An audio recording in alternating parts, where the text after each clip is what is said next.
Herkese selamlar. Umarım keyifleriniz yerindedir. Bugün sizlerle birlikte iPhone kullanıcısını, sevenlerini meraklandıran bir haberin videosunu bugün sizlerle birlikte çekiyorum arkadaşlar. Biliyorsunuz yakın zamanda iPhone 15'in çıkacağı hakkında bilgiler almıştık. Bazı fiziksel ve donanımsal özelliklerini gördük. Hemen bu videoda size fiziksel ve donanımsal özelliklerine şöyle bir bakacağız. Detaylı bir şekilde size anlatacağım ve iPhone 14 ile arasındaki farklara değineceğiz. Hemen gelin uzatmadan videomuza başlayalım. İlk önce şöyle bir tasarımına bakmak istiyorum. Tasarım konusunda iPhone 14 ile arasında çok bir fark göremiyorum arkadaşlar. Sadece yine iPhone 14'teki gibi 3 kamera veya 2 kamera seçeneği ile birlikte bize geliyor. Ama arkadaşlar şöyle bir duyum aldık. Biliyorsunuz iPhone 14'te yeni bir model çıkarttı. iPhone 14 Plus. Ama bu iPhone 14 Plus modeli tutulmadığı için üretimi durduruldu ve iPhone 15 modelinde gelmeyeceği duyumunu almıştık arkadaşlar. Böyle bir sızıntı vardı, daha doğrusu duyum değildi. iPhone 15'te yeni bir model bekliyoruz. iPhone 15 Ultra modeli. Böyle bir modelin geleceği hakkında kesin bir bilgi yok ama bunu söyleyen kişiler de var. iPhone 15'in kendi rengi arkadaşlar titanyum rengi. Hafif turuncu bakır rengi karışımında bir renk yapılmış. Orijinal rengi gerçekten çok güzel bir renk seçilmiş. Zaten telefonun fotoğraflarını yukarıya koyuyorum, yanıma koyuyorum. Oradan detaylı bir şekilde görebilirsiniz. Ben de yanından açıklıyorum arkadaşlar özelliklerini. Biliyorsunuz ki iPhone 14 çıktığında sadece iPhone 14 modeline dinamik islant özelliği yoktu. Sadece Pro modellerinde dinamik islant vardı.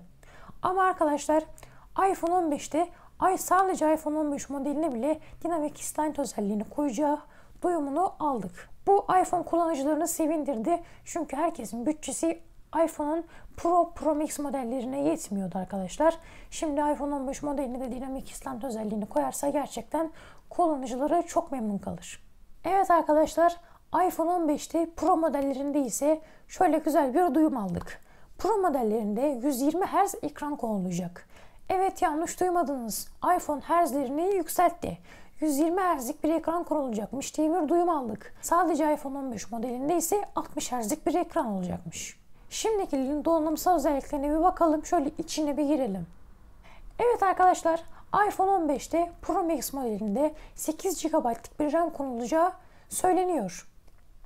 Gerçekten 8 GB'lık RAM oldukça yüksek arkadaşlar. Bize gerçekten yeterli performansı sağlayacaktır diye düşünüyorum. Ve arkadaşlar biliyorsunuz iPhone her çıkarttığı modelinde bir kendi işlemcisini çıkartıyor. Biliyorsunuz iPhone işlemcisini kendi üretiyor ve A adını veriyor. İşte A15, A16 gibi adlar veriyor işlemcilerine.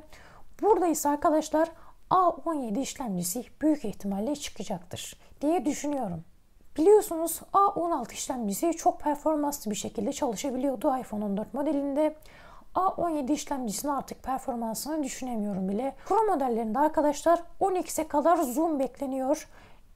Artık çoğu eleştiriye karşı, çoğu duyuruya, çoğu isteğe karşı artık iPhone'da telefonlarına zoom özelliği ekliyor arkadaşlar. 10x zoom eklerse gayet telefonda yeterli olacaktır diye düşünüyorum. Evet arkadaşlar, bu şekildeydi aldığımız bilgiler. Tabii ki telefonun tüm bilgileri hakkında, tüm tasarımsal bilgileri hakkında %100 bir bilgi sahibi olamadık. Zaten bu söylediğim bilgiler de %100 kesin olan bilgiler değil. Dışarıdan, içeriden alınmış duyumlar, bilgiler, sızıntılar. O yüzden kimse %100 bu bilgilere inanmasın. Ben de dışarıdan aldığım bilgileri size sunum olarak sunuyorum bu şekilde. Evet arkadaşlar, videomuz buraya kadardı. İnşallah iPhone artık yeni modellerinde, yeni iPhone 15 modellerinde kullanıcılarını, iPhone sevenlerini, hayranlarını mutlu eder diyoruz. Böyle ümit ediyoruz arkadaşlar. İnşallah fiyatı da ucuz olur. Çok da ucuz olacağını sanmıyorum çünkü iPhone 14'ün fiyatı gerçekten dudak uçuklatacak kadar yüksekti. iPhone 15'in fiyatı maalesef daha da yüksek olacaktır.